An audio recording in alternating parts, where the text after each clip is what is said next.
So here we have some hypocrisy from a leftist journalist. I don't want to say journalist, I'd prefer to say activist, but he does work for CNN and is considered a journalist, so I guess that's the term I'll use. First, we have a quick interview here, and after that, I've got a couple other things to show you to prove my point. The Hope school shooting was a hoax, and that these September 11th terror attacks were an inside job by the government.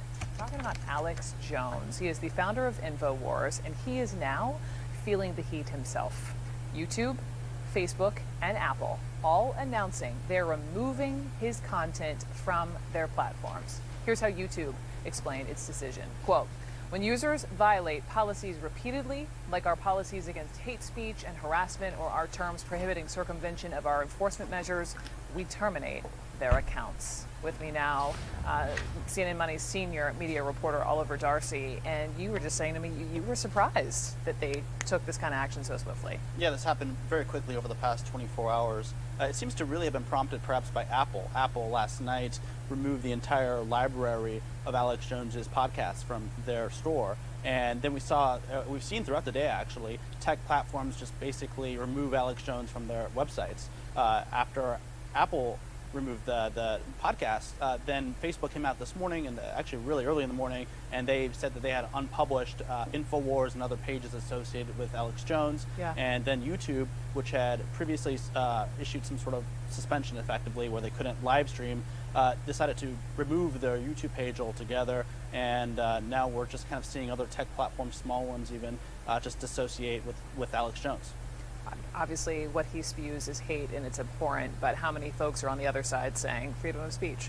A lot of people are, particularly Jones's defenders, are saying that they're worried that this might lead to other pages, particularly conservative media pages, being removed. I think it's important to note, though, that Alex Jones had really flagrantly violated a lot of the community standards that YouTube, that Facebook, that Apple have had in place for quite some time. And actually, if you look at it, they say that they removed them because they violated the standards, but Alex Jones had been violating these standards for some time. Yeah. And they only actually took action after weeks of media pressure, after weeks of the media outlets saying, you say that this would violate your standards, so why is this still being allowed to be posted? And so Apple was the first at the bat this morning, or last night, sorry, with the removal of his content, and now we're seeing it trickle out. So it was today. Apple, and then the domino. Firstly, this is not very genuine. You see, all of these companies, YouTube, Apple, basically everyone but Twitter, as far as the big tech companies or social media companies go, removed him within the span of about 3 hours at the middle of the night. So it's very unlikely that someone from YouTube and someone, I think Spotify, removed him. A couple other, just not even social media companies did this as well.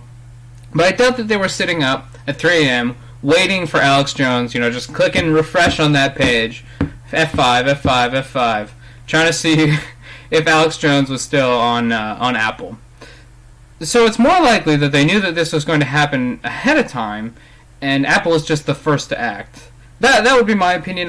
Of course, I don't have any evidence that these companies colluded, but yeah, it looks like they did. Given, again, it's very unlikely that someone from YouTube was up at 3 a.m. just checking to make sure that Alex Jones was still on Apple. And even if it did, it would be more like, now that someone else has done it, I guess we can too. If we all take the blame together, it won't be as bad for any of us. Twitter was basically the only one of these big social media companies that didn't ban him.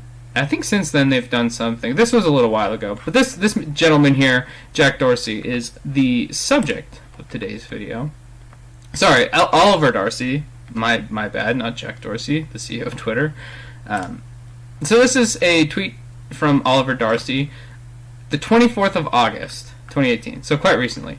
Trump claimed in a tweet that social media companies are silencing millions of people, exacerbating a long-standing paranoia from conservatives who have for years erroneously accused social media companies of bias and censorship. In this video, Jack Darcy, what's this guy's name? Oliver Darcy admitted that media companies were pressuring YouTube and Apple and Twitter to ban Alex Jones. He said that. It took months, he said, for them to do it. But here we are, August 24th. Oh, no.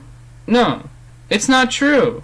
No, we don't do this. We social media companies aren't silencing anyone, and no one's advocating for it at all.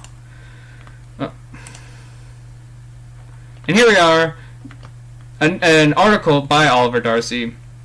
Facebook touts fight on fake news, but struggles to explain why InfoWars isn't banned. This is from July, so this is before his tweet. So here we have someone who is saying, no, this isn't true.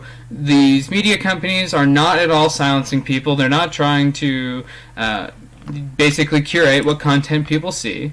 And the media is not pressuring them to do anything. When previously, a little over a month later, 5 weeks earlier, he'd written an article about Facebook not banning Alex Jones and how this was an issue. What? My God, the level of hypocrisy. It's absurd. This is crazy. I don't really want to read this article. It's probably terrible. I didn't read it. I basically found the headline, and this is what I needed. So, if this article is very different than I think it's going to be, and it's actually all a bunch of defense of Facebook not banning Alex Jones, then fair enough. Let me know in the comments. I highly doubt it. And yeah. If you want to see a funny video, by the way, there's a video of Alex Jones confronting Oliver Darcy at the congressional hearing. I think it was today. Pretty funny. You don't often see someone with that really good deer in the headlights look. Oliver Darcy had that really good deer in the headlights look. It was pretty comical. Of course, I just want to be fair. Alex Jones was not there to really have dialogue with Oliver Darcy. He was there to yell at him and troll him.